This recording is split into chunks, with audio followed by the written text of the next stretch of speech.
Bonjour à toutes et tous, ici Fanny Ville que pour tant d'élégance et aujourd'hui je vais vous parler chemise. Pourquoi? Parce que c'est tout simplement l'élément primordial si jamais un jour vous vous mettez au costume historique et j'espère qu'en regardant cette vidéo, certains et certaines d'entre vous se diront: «Eh mais pourquoi pas se mettre, à la couture?»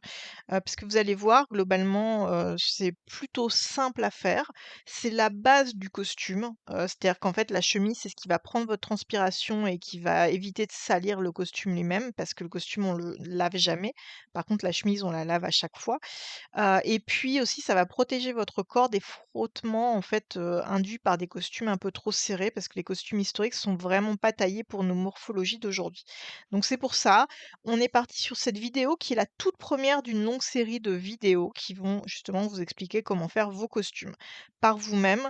L'idée c'est et j'espère que vous serez nombreux et nombreuses à vous lancer, à nous rejoindre, pour 2 types d'événements, soit des événements très festifs, par exemple, en 1660, vous pouvez venir pour, la journée grand siècle à Vaux-le-Vicomte, qui vous permet en fait de découvrir, le faste, du grand siècle.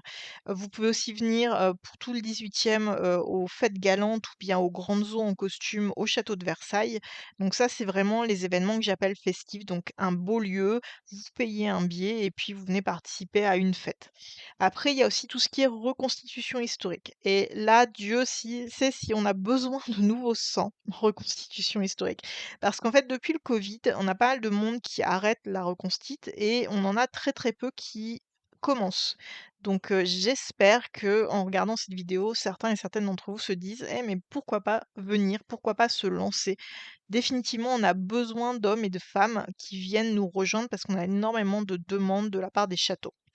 Il faut aussi savoir un petit truc, c'est que à travers cette vidéo, je vais vraiment ça va être les bases du costume et l'idée, c'est vraiment que n'importe qui, même quelqu'un qui n'a jamais tenu une aiguille de sa main, puisse s'y mettre et justement mettre un pied dans le milieu. Donc on est parti, on va parler de 1660 jusqu'à 1810, donc vous voyez que c'est une période quand même assez large. On va traiter donc tout le règne de Louis XIV, donc la fin du XVIIe. On va traiter tout le XVIIIe, ça va être vraiment le plus gros morceau qui va être traité d'ailleurs dans cette vidéo. Et puis je m'arrêterai en fait sous l'Empire, mais en réalité l'Empire c'est juste parce que c'est la fin de la période en termes de style de ce type de chemise, mais globalement mon propos sera vraiment beaucoup plus axé sur la fin du XVIIe et le XVIIIe siècle. Je parlerai d'hommes comme de femmes et je parlerai de populaire comme de la haute société. Plan rapide de l'exposé que je vais vous faire. Tout d'abord, on va parler difficulté, prix de revient et temps nécessaire pour faire cette pièce du costume. On parlera aussi de tout ce qui est forme, parce que la forme de ce type de chemise, vous allez voir, peut varier avec le temps. On parlera de matériel, donc qu'est-ce qu'il vous faut pour faire une chemise fin 17e ou 18e. On vous dira aussi comment trouver un patron et puis bien entendu, quels sont les éléments importants pour la conception d'une chemise afin de pouvoir vous lancer. En termes de difficulté, la chemise, c'est vraiment la pièce la plus simple de l'habillement à faire. Moi, j'aurais vraiment tendance à vous conseiller de commencer par elle. C'est la chose qui vous permet de vous entraîner un peu, même si jamais vous n'avez jamais cousu de votre vie. Alors attention, je suis pas du tout en train de vous dire que vous allez prendre du tissu, vous allez claquer des doigts et vous allez avoir une chemise. C'est pas du tout le cas. Peut-être que vous allez vous prendre la tête, peut-être que vous allez avoir envie de jeter votre machine à coudre par la fenêtre. C'est possible, mais il n'empêche que c'est une pièce relativement simple et si jamais vous y allez, étape par étape, sans vous prendre la tête, sans vous mettre la pression, vous verrez que c'est quelque chose qui permet de vraiment s'entraîner et c'est vraiment un très bon tremplin pour vous mettre au costume d'époque. En termes de revient, ça va vous coûter à peu près entre 20 et 40 €. Ça va vraiment dépendre de la quantité de tissu, de la qualité aussi, du prix que vous allez payer votre tissu. Mais globalement, on peut sortir quelque chose de très correct pour 20 € sans aucun problème.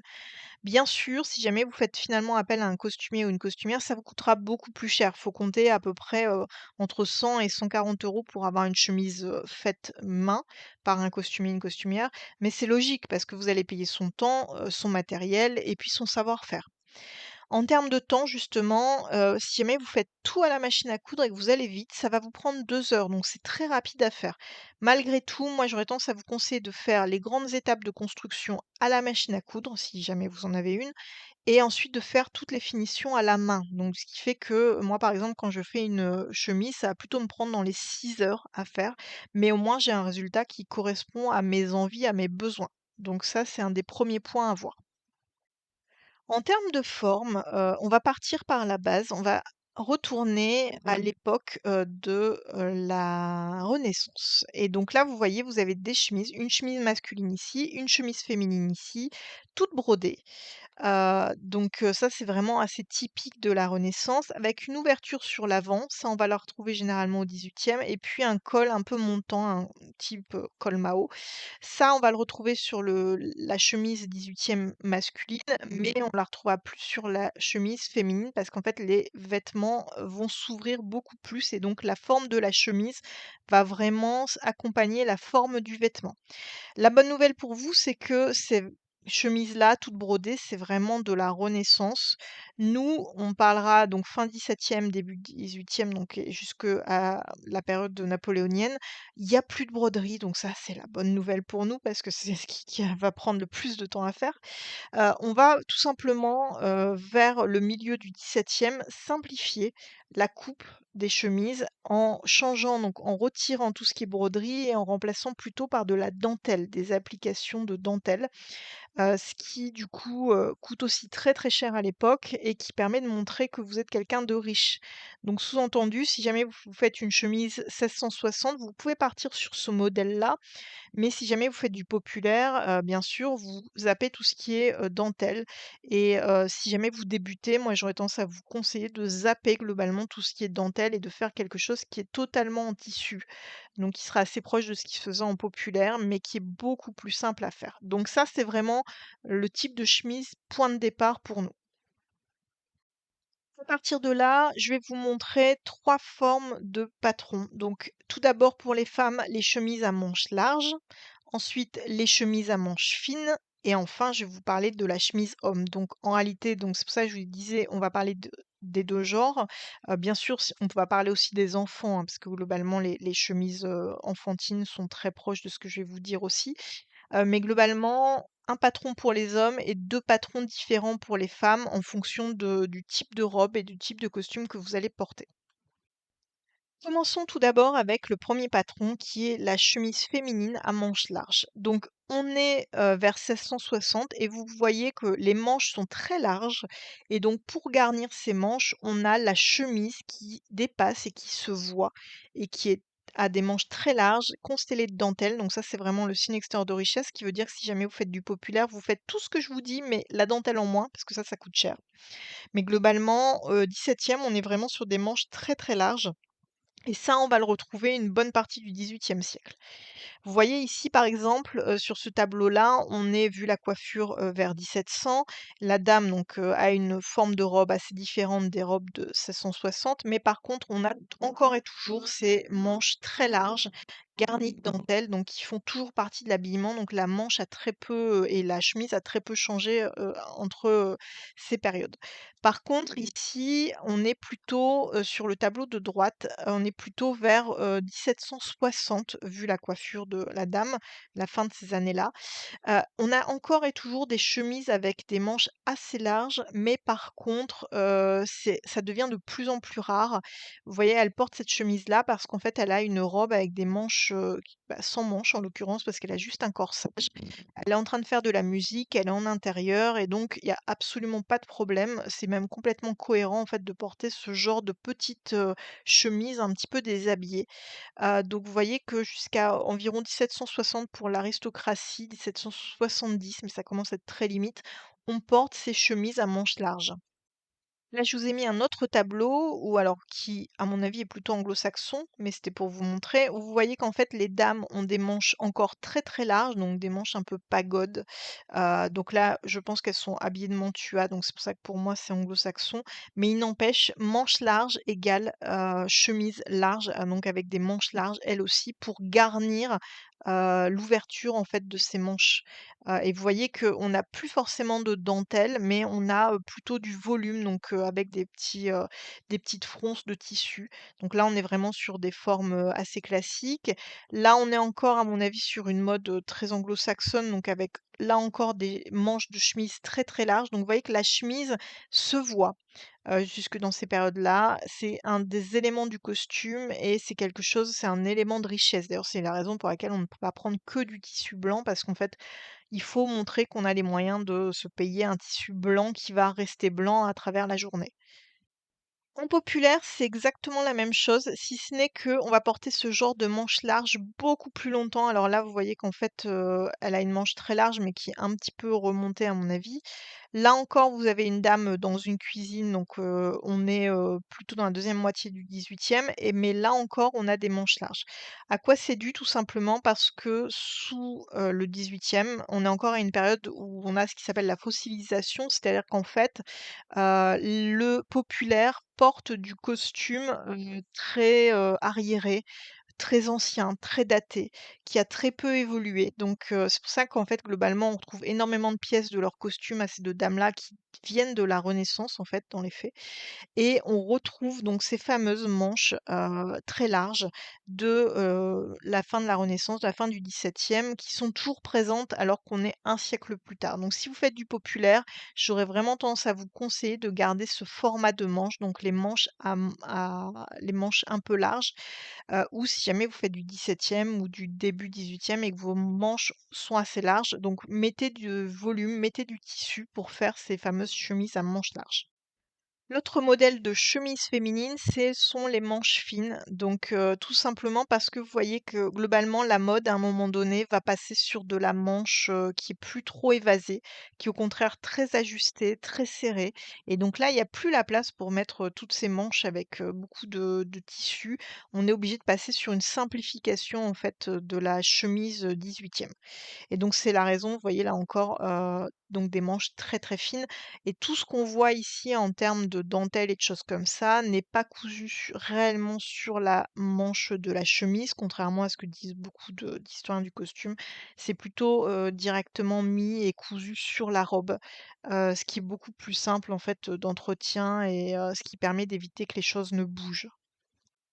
Et donc, vous voyez ici, par exemple, ils ont mis, une chemise à manches larges sur une, robe à manches ajustées. Alors je dis pas que ça s'est pas fait, hein, ça s'est vraisemblablement fait à un moment donné, mais c'est particulièrement moche, si vous me pardonnez l'expression. Donc là, c'est pour moi un exemple parfait de mauvais mannequinage de vêtements d'époque. Hem, donc voilà, vous voyez très clairement pourquoi est-ce que à partir du moment où les manches deviennent, beaucoup moins larges et bien, on va commencer à mettre des chemises qui ont des manches très, très réduites et plus les manches avec beaucoup d'ampleur. Chez les hommes, c'est exactement la même chose. On part sous Louis XIV avec des manches très, très larges et là encore, c'est la même chose que pour les femmes, tout simplement parce que les costumes ont des manches très larges et donc pour garnir le devant des manches et éviter de voir des trous béants, on met du volume, on met du tissu, ça montre qu'on a de l'argent et en plus on rajoute plein de dentelles pour montrer qu'on a vraiment beaucoup d'argent. Donc si vous faites du populaire, zappez la dentelle, mais vous pouvez garder le volume de tissu. Et cette mode va évoluer vers une simplification, donc avec un petit peu moins de dentelle, un peu moins de volume, mais on retrouve à travers le temps toujours ces mêmes caractéristiques de la chemise, globalement, qui se porte avec ou sans cravate, selon, votre niveau social globalement, mais j'y reviendrai un peu plus. Ici, on est un tout petit peu plus tard, comme vous pouvez voir donc la chemise a toujours un petit peu de dentelle potentiellement si vous êtes dans la haute société. Il y a un jabot, donc les jabots, vous allez voir, c'est une pièce qui est, cousue directement sur la chemise, mais qui ressemble vraiment pas aux chemises de pirates qu'on peut voir, de nos jours. Et puis on a ici, il porte une cravate, donc ça c'est vraiment, ce qui est le plus connu du 18e, mais qui est quand même assez typique d'une période. Donc, en gros, ce genre de format, gardez-les pour le milieu du 18e siècle et puis jusqu'à la fin du 18e, ça va très, très bien. Par contre, après, quand on arrive sous l'Empire, on a le col de la chemise qui va commencer à monter de plus en plus haut et ça, vous c'est vraiment la caractéristique qui permet de reconnaître, de dater un peu une chemise masculine parce que la chemise masculine évolue assez peu.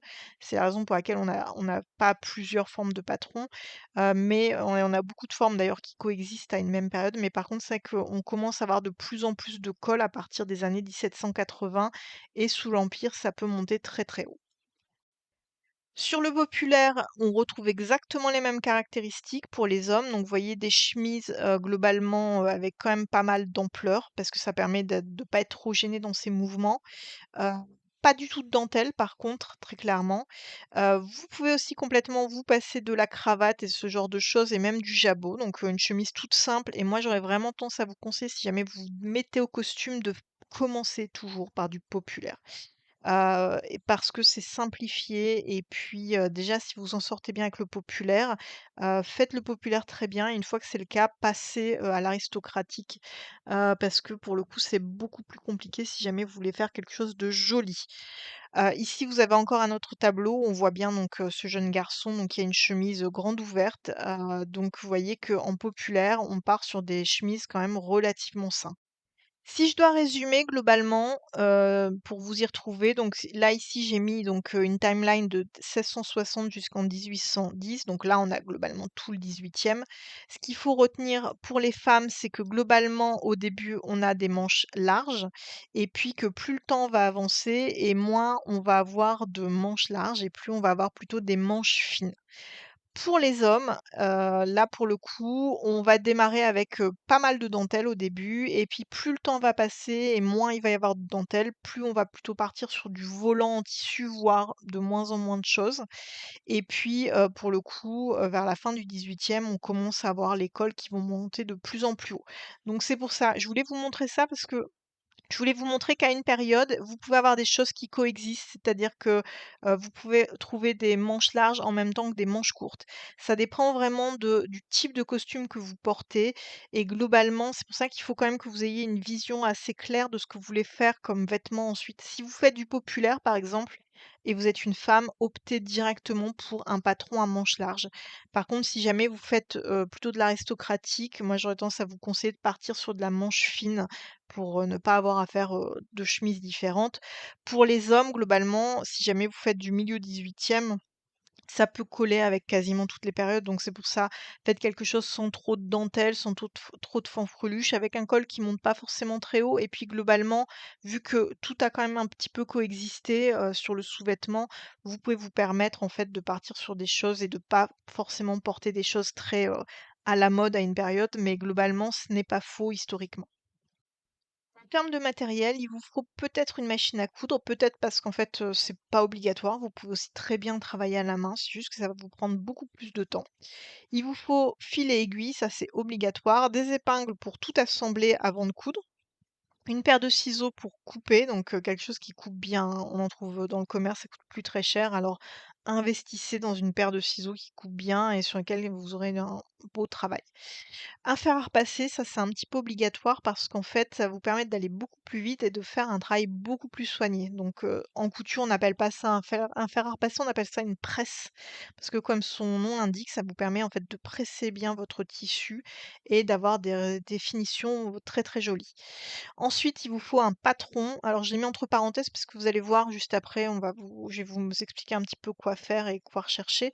Mais globalement, le patron, il est absolument pas obligatoire. Vous pouvez vous en passer et faire avec les moyens du bord. Il vous faut ensuite 3 à 4 mètres de tissu selon votre patron. Alors moi, j'aurais tendance à vous dire, prenez plutôt même 5 mètres que 3.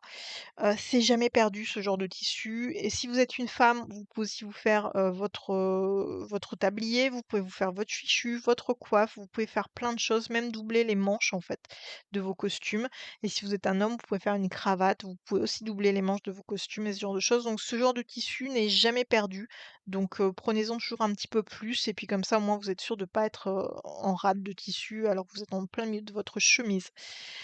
En termes de, globalement, ce qu'il faut en termes de patron et de tissu, on va directement aller sur My Costume. Je vais vous montrer tout de suite, quoi utiliser sur My Costume. Donc, c'est le site internet que j'ai développé, et qui va vous donner, en fait, toutes les bonnes choses, toutes les bonnes pratiques à avoir en termes de tissu et de patron. Une fois sur mycostume.tech, là, vous cliquez sur féminin ou masculin selon ce que vous voulez faire. Moi, là, par exemple, je vais cliquer sur féminin. Ensuite, vous allez sélectionner la période qui vous intéresse. Donc, vous pouvez avoir, l'Empire, le Directoire, donc, voilà, jusqu'en 1660. Moi, là, pour la recherche, alors c'est très statique et c'est normal parce que je fais des captures d'écran parce que, pour, des raisons de simplicité pour moi, je voulais pas utiliser MyCostume, en direct, pour éviter d'avoir à faire du montage derrière. Donc c'est pour ça que cette vidéo, elle est réalisée d'une traite. Ça me permet d'aller beaucoup plus vite, mais du coup, j'ai des captures d'écran, plutôt que d'avoir le site internet. Donc vous cliquez sur la période. Là, vous arrivez sur la fenêtre des tissus et vous allez cliquer sur chemise parce que globalement, vous êtes en train de vouloir faire une chemise. Ensuite, vous pouvez descendre un petit peu et puis là, vous avez votre valeur sûre, c'est toile blanche de coton ou de coton mélangé, donc avec de la soie ou de la laine. En termes de tissage, vous avez le choix entre tous ces tissages-là, mais très clairement, je vous conseillerais la toile ou bien la batiste. Mousseline, c'est un peu trop compliqué à coudre si vous êtes débutant et popeline, malheureusement, il y en a qui font un peu moderne et qui brillent beaucoup. Donc c'est pour ça, batiste ou toile, mais si vous débutez, optez plutôt pour la toile. En termes de fibres, vous avez le choix entre tout ça, vous pouvez les utiliser purs ou bien mélangés. Le truc, c'est que la soie, je vous le déconseillerais pour débuter parce que c'est vraiment, enfin et ça se faisait, donc c'est pour ça que je l'ai indiqué, mais par contre, c'est quelque chose qui coûte cher. C'est gâché, en fait, d'utiliser de la soie pour, du linge de corps. La laine, ça va être plutôt si jamais vous faites une chemise, pour l'hiver, là, oui, mais sinon, si vous voulez une chemise qui se porte sur toutes les occasions, évitez la laine. Donc restez plutôt sur de la toile, de lin ou de coton. Et moi, j'aurais peut-être tendance à vous conseiller d'utiliser plutôt de la toile de lin, en fait. Ça a le mérite de se laver beaucoup, et facilement et puis, d'être quand même assez rigide. Donc c'est plus facile pour moi de coudre de la toile de lin et surtout, vous avez moins de risques de vous tromper. Parce que le coton, il y a des cotons qui sont très apprêtés ou qui sont dans des couleurs un peu bleutées. Donc c'est ce qu'on appelle le blanc optique et ça, faut vraiment dans le costume oublier tout ce qui est blanc optique. Donc je vous dis, c'est du blanc un peu qui tire vers le bleuté. Préférez du blanc un peu grège. Donc le grège, c'est comme cette couleur-là, c'est-à-dire le blanc qui tire plutôt vers le le couleur un peu fauve, un peu orangé. Donc ça, c'est des couleurs beaucoup plus naturelles. Donc globalement, toile de lin et là, vous aurez, donc vous en prenez, comme je disais tout à l'heure, minimum 3 mètres jusqu'à 5 mètres et comme ça, vous êtes paré pour faire votre chemise. Donc ensuite, si jamais vous cliquez sur patron de couture, bah, là vous arrivez sur, donc les patrons, de chemises. Vous en avez, plusieurs, disponibles. Donc, là par exemple pour les femmes, vous en avez 3. Pour les hommes, donc si jamais je clique là pour, changer le sélecteur, j'arrive donc sur les patrons masculins. Vous voyez qu'il y en a beaucoup plus déjà. Donc voilà, si jamais vous souhaitez acheter quelque chose qui est déjà tout fait, eh bien partez sur l'idée d'acheter un patron. Moi, je vous conseille pas forcément de faire ça. Je vous conseille de plutôt partir du côté des articles de blog. Donc, vous cliquez ici. Et là, du coup, sur les blogs, vous avez, j'ai essayé de recenser. Alors, il y en a surtout du côté des femmes, mais vous pouvez aller du côté des hommes, c'est juste qu'il y en a un tout petit peu moins. Là, vous avez plein de liens vers des blogs. Donc, pour les femmes, par exemple, ici, vous voyez, vous en avez 6 qui vous expliquent comment faire de A à Z votre chemise. Il y en a, la plupart sont en anglais, mais par contre, ça vaut le coup, même si vous parlez pas anglais, de regarder un petit peu tous les liens pour trouver un petit peu des idées, des astuces pour tailler vous-même votre patron. Moi, j'aurais tendance à vous conseiller d'aller directement sur le site de Cécile, donc qui est le site en français. Et là, du coup, elle va avoir recensé, donc Cécile, l'intégralité de, toutes les infos que je suis en train de vous donner aussi dans cette vidéo. Donc, elle a fait un super boulot justement, en parlant matière, coupe et cetera. Et donc, de A à Z, elle peut vous expliquer, sur son blog comment vous passez du patron et comment partir sur vos mesures. Donc, comme je vous disais, il y a plein de sites sur internet qui vous expliquent comment, tailler votre chemise. Donc déjà pour optimiser le tissu, le mieux c'est de replier en fait, sur toute la longueur votre tissu, de d'abord découper les pentes devant, Ensuite, vous voyez ici, il va y avoir une quille qui va être ajoutée, que vous allez récupérer ici. Donc c'est pour ça que vous allez optimiser le tissu et après avec, ce qui reste de tissu, vous allez pouvoir tailler les manches, donc qu'elles soient fines ou bien larges. Ici, vous allez avoir les manchettes, le col et cetera. Donc regardez un petit peu, les différents blogs, il y a toutes les explications qui sont données et moi, j'aurais tendance à vous conseiller de, directement, en fait, partir de ces explications de blog et de tailler à partir d'une de vos chemises. Donc même si c'est une chemise, du 21e siècle ou bien une combinaison, une chemise de nuit si vous êtes une femme, globalement, prenez un habit qui vous va déjà, où vous êtes sûr, donc prenez pas quelque chose qui soit un peu en matière élastique, prenez quelque chose qui soit en matière, en toile, histoire d'être sûr que le tissu bouge pas trop. Là, vous pliez votre tissu en 2, donc comme ici sur ce diagramme et puis vous posez votre chemise de nuit, par exemple, sur votre tissu et ça va vous donner, en fait, comment tailler, donc en faisant attention de toujours garder les marges de couture, mais vous allez pouvoir, en fait, décalquer la chemise de nuit, par exemple, qui vous va bien, pour lui donner la forme de ces patrons qu'on trouve sur les différents sites internet. Et donc c'est pour ça, comme je vous disais, on peut complètement se passer d'un patron, mais voilà, ça existe, il y a des patrons qui sont achetables dans le commerce si jamais vous êtes du genre à vouloir absolument utiliser un patron. Tout est possible. En termes d'assemblage, on va utiliser tout ce qui est couture anglaise pour faire de la chemise, 18e. C'est beaucoup plus propre et beaucoup plus solide. Donc la première étape, c'est tout simplement vous mettez, vos tissus envers sur envers, donc ce qui veut dire qu'en fait, vous les mettez dans le sens où vous allez le porter. Là, vous allez coudre, vos pièces. Donc, d'abord, on va commencer par le corps, de la chemise, donc la partie, la pièce la plus importante. Donc vous allez coudre, en fait, les côtés pour les assembler, donc, comme ici sur ce dessin. Ensuite, l'étape suivante, une fois que vous avez cousu, ça va être justement de couper à peu près 1 ou 2 millimètres, donc de couper à ras de la couture. Ça vous permet en fait de retirer tout le tissu ici qui dépasserait, parce que vous allez voir qu'on va retourner le tissu sur lui-même et donc plus vous avez de volume sur le côté de votre couture et plus ça va être compliqué de le rendre invisible. Par contre, ne coupez pas non plus trop proche de la couture et c'est pour ça qu'il faut vraiment laisser, moi j'aurais tendance à vous dire plutôt 2 millimètres pour être sûr que vous n'êtes pas en train de couper votre couture. Et du coup, globalement, ce que ça va donner, c'est ça, quelque chose d'assez propre. Donc vous allez avoir votre chemise qui est quasiment, assemblée, donc avec tout simplement les coutures sur le côté. Très, très propre, si ce n'est que, là maintenant il va falloir tout retourner pour justement pouvoir, coudre, et recouvrir, ici cette coupe accrue. Donc la coupe accrue, c'est le fait d'avoir des parties de tissu qui peuvent potentiellement s'effilocher. Ça, on n'en veut pas. C'est pour ça qu'on utilise une couture anglaise et donc l'étape d'après justement, c'est de retourner le tissu. Pour ce faire, on va aplatir la couture au fer à repasser. Donc vous partez de votre tissu et en fait vous allez l'ouvrir directement sur votre table à repasser et vous allez passer votre fer à repasser tout simplement comme ça pour bien aplatir, le tissu. Donc vous voyez ici, j'ai mes 2 pièces de tissu qui sont assemblées, la couture qui est en bleu marine et donc le tissu donc ce que vous avez cousu qui dépasse, qui est bien aplati. Une fois que ça c'est fait, donc on retrouve ici, le tissu bien aplati, ce qu'on va faire, c'est tout simplement, retourner une nouvelle fois le tissu. C'est-à-dire qu'en fait, on va prendre en sandwich, la couture qu'on a faite. Donc vous voyez la couture qui est en bleu marine, on va la recouvrir, donc on va de nouveau retourner le tissu, sur lui-même. Généralement, à ce moment-là, moi je donne un petit coup de fer à repasser pour bien tout aplatir et enfin, ici, ce qui va se passer, c'est qu'on va remettre une nouvelle couture. Donc comme vous pouvez voir ici sur mon schéma, vous avez à la fin une couture, hyper belle, donc où il y a rien qui dépasse parce qu'en fait, ce qui dépasse, il est à l'intérieur de la couture et même vous pouvez aller plus loin, c'est-à-dire que toute cette partie-là, donc qui s'appelle un rabat, c'est-à-dire que vous allez voir, vous allez avoir une espèce de bourrelet, en fait, sur le côté de votre couture. Vous pouvez aussi, le rabattre, c'est-à-dire qu'en fait, quand vous réécartez votre tissu, vous allez tout simplement, le coudre à plat. Moi, j'avoue que c'est quelque chose que j'aime bien faire, comme ça, vous êtes sûr que votre couture, elle est hyper solide, elle bronchera pas et en plus, c'est hyper clean parce qu'en fait, tout est propre, il y a rien qui dépasse et tout est bien aplati. Voilà pour tout ce qui est, conseil d'assemblage et justement en termes d'assemblage, il y a un ordre à respecter.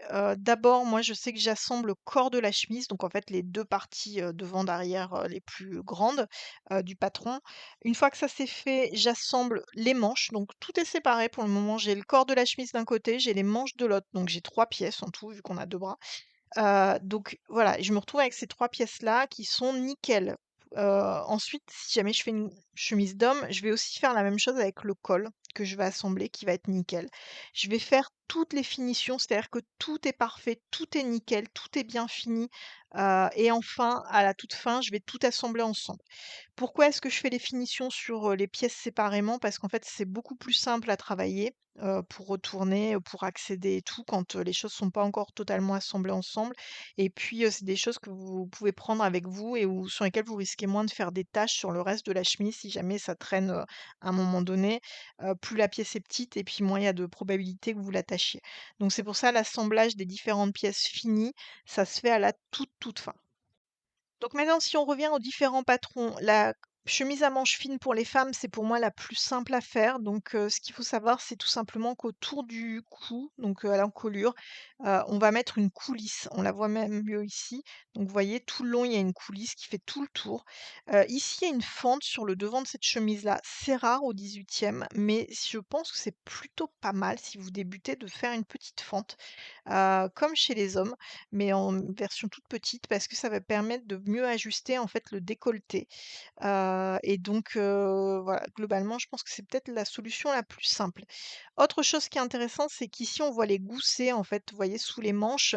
Tout à l'heure sur le diagramme, il y avait des petits carrés et en fait les petits carrés, c'est tout simplement, cette pièce-là qui est pliée en 2 et donc ça c'est pour ça que ça forme donc une espèce de triangle sous le bras. C'est le rectangle plié en 2. Ça vous donne beaucoup plus d'aisance sous votre chemise, ça vous permet de vraiment lever les bras, assez haut et ce genre de choses.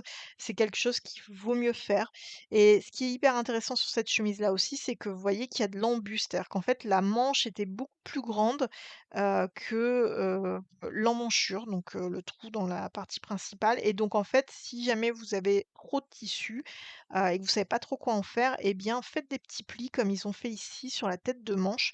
C'est nickel, ça marche bien et puis c'est parfaitement historique. Ce qu'ils ont aussi fait, c'est qu'ils ont mis une coulisse en bas de la manche et puis, ici, donc c'est une pièce d'époque, hein, il y a un petit peu de froufrou. Moi, j'aurais tendance à vous déconseiller, sauf si vous voulez vous compliquer la vie, faites, un bas de manche, tout simple, même pas de possibilité de serrer, ça on s'en fiche. Faites tout simplement une manche droite. C'est la version qui est la plus histo et la plus simple à faire. Donc comme ça, vous vous retrouvez avec votre chemise terminée. Vous allez voir qui est ultra simplissime et qui s'utilise dans toutes les occasions. La version populaire, ça ressemblerait un petit peu à ça. Donc, vous voyez que là, les manches sont un tout petit peu plus longues. On est toujours quand même sur de la manche fine, donc pas de coulisse en bas. Et vous voyez que la fente au centre, elle est beaucoup plus large et le col monte beaucoup plus haut que sur les autres chemises que je vous ai montrées jusqu'alors où l'encolure était très basse. Pourquoi? Parce qu'en fait, on était sur des chemises un petit peu plus aristocratiques de gens puissants qui avaient de l'argent. Par contre, si on est populaire, moi, je trouve rien de choquant à ce que le col monte un petit peu plus et qu'on ait ce petit lacet en fait pour refermer la chemise. La seule chose à savoir, c'est que surtout, il faut que vous utilisiez un tissu blanc. Là, c'est pas flagrant à l'image. Je sais pas quelle est la vraie couleur de cette chemise-là, mais surtout utilisez un tissu blanc. Mais vous voyez, si à la fin, votre chemise, elle ressemble à ça et que vous faites du populaire, donc en gros, ça ressemble un petit peu à une grande chemise de nuit, et ben franchement, c'est parfait. Elle est très, très bien cette chemise, elle a une forme, nickel. La faites pas non plus trop longue, arrêtez-vous, juste peut-être sous le genou, ça sert à rien de faire beaucoup plus long, au contraire, ça va plus vous gêner dans vos mouvements. Mais globalement, cette chemise-là, sur du populaire, je la trouve vraiment très, très bien et si ce n'est la couleur, voilà, restez quand même sur du blanc, plutôt blanc grège et puis surtout pas du blanc optique. Maintenant, pour tout ce qui est chemise féminine à manches larges, c'est exactement comme la chemise à manches fines, si ce n'est que là, elle est large comme son nom l'indique et elle est généralement plus longue aussi. Elle arrive généralement au niveau du poignet. Petite chose à faire justement au niveau du poignet, c'est de faire cette coulisse-là, comme vous pouvez voir. Donc tout simplement, vous faites comme un espèce de biais avec votre tissu. Et puis vous allez en fait tout simplement aller coudre toute votre manche, donc c'est pour ça qu'il y a plein de petits plis sur cette petite manchette. Donc en fait la manchette c'est vraiment, ce qui fait le tour du poignet, donc ça fait la taille du poignet, pas beaucoup, beaucoup plus. Vous y passez un ruban, tout simplement ou un bout de laine ou quelque chose comme ça. Prenez pas un joli ruban, sauf si vous faites de l'aristocratique. Prenez, tout simplement donc un petit ruban et en fait ça va vous permettre de resserrer en fait, la manche, de votre chemise de manière assez simple. Ici vous voyez la personne qui l'a utilisé a utilisé, enfin qui l'a faite a utilisé, une toile de lin qui est très jolie, qui est parfaite et là vous avez plein de petits plis qui sont, en bas du poignet qui sont très jolis, ce qui vous permet en fait, de faire ce petit système de coulisses, de faire quelque chose de très propre et de globalement très facile. Moi, j'aurais tendance à vous dire, donc si vous avez beaucoup de tissu à mettre sur une petite pièce, donc comme ici, vous avez donc, la manche, et bien, vous prenez un fil de bâti et puis vous passez au-dessus, en dessous et cetera et après vous allez tirer sur votre fil et ça va tout simplement froncer votre tissu et une fois que votre tissu est froncé sur la bonne longueur, donc en fait la bonne longueur ici, c'est tout simplement la taille de votre poignet, et bien là, vous allez tout simplement aller coudre, votre fil de fronce directement sur, votre, petite coulisse, de poignet et comme ça, vous avez quelque chose qui est fait assez facilement et qui vous donne un très, très beau résultat. Pour les hommes maintenant, si jamais vous faites du populaire, je vous conseille vraiment ou jamais vous débutez, je vous conseille de complètement faire ce format-là qui est quelque chose d'assez simple comme vous pouvez voir. Il n'y a pas trop de fioritures, il n'y a pas de jabot, il y a pas de les manches sont relativement simples, le col est simple. Même ici, vous avez en fait un ruban qui permet de fermer la chemise et vous avez quelque chose de plutôt propre et de plutôt bien fichu donc pour un homme, si vous faites du populaire, faites ça. C'est vraiment vous avez aucune chance de vous tromper en faisant quelque chose de ce style-là. Maintenant, si jamais vous voulez faire quelque chose d'un peu plus chiadé, si vous me permettez l'expression, dans ce cas-là, vous pouvez effectivement opter pour, rajouter par exemple un jabot, comme ici, ce qui permet en fait de donner un petit peu de fronce sur le devant de votre, chemise. Vous pouvez aussi rajouter un col si jamais vous êtes à la fin du 18e, ou si jamais vous êtes sur la période empire, là c'est obligatoire de faire le col avec les rabats. Mais par contre, si vous êtes en 18e, il y a vraiment pas d'obligation de faire ce col. Et pareil, le jabot, c'est pas non plus totalement obligatoire. Si vous faites de l'aristocratique, ça se discute, mais par contre sur du populaire, le jabot, vous pouvez complètement vous en passer. Et vous voyez ici, ce modèle-là a des manches beaucoup plus simples que ce modèle-là qui est beaucoup plus tardif. Et pareil, ce modèle-ci, vous voyez qu'il y a des parties pour, rendre la chemise, plus solide et pour lui donner une forme complètement différente de la version 18e. Donc c'est pour ça que j'aurais tendance à vous dire la version purement 18e est beaucoup plus simple. Ici, vous avez une version encore plus, récente, c'est-à-dire qu'elle, elle est vraiment début 19e. Donc on retrouve ce grand col ici, qui monte très, très haut, et il commence à y avoir plus y avoir de jabot et on voit d'ailleurs que les manches, au 19e, parce que celle-là pour moi est aussi début 19e, se resserrent aussi. On a beaucoup moins d'ampleur sur les manches, donc on n'a plus globalement la même forme, exactement. Donc voilà pour, les chemises masculines. En termes de construction, il y a un petit truc à savoir qui est hyper important, c'est que vous avez là aussi chez les hommes, vous avez, cette petite pièce qui est une espèce de triangle qui va justement vous permettre d'avoir une chemise, qui a des formes, humaines, on va dire. Parce que vu que la chemise masculine remonte très haut, si jamais vous ne faites pas cette petite pièce-là, vous allez avoir une chemise qui va mal tomber et qui va un peu gêner la personne qui va la porter.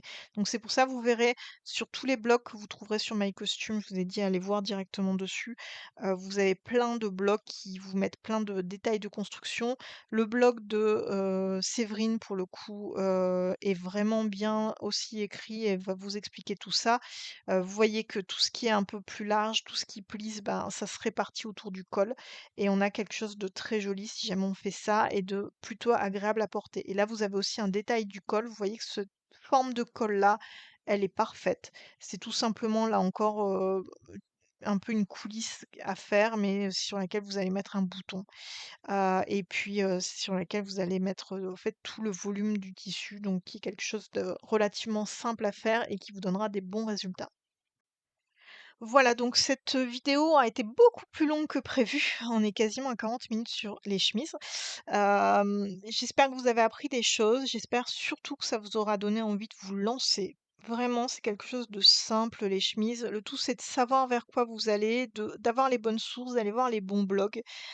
Et puis de faire les bons choix et à partir du moment où c'est fait, eh bien, allez-y à votre rythme, tranquille, vous avez rien à prouver à personne et même s'il y a des ratés sur votre chemise, on s'en fiche, le tout c'est que vous ayez une chemise à porter. J'espère vraiment que ça vous aura donné envie de vous y mettre ou de vous y remettre et puis sur ce, je vous dis à très, très vite dans une autre vidéo où pour le coup, on est parti sur une succession de pièces différentes pour faire votre costume, 17e ou 18e.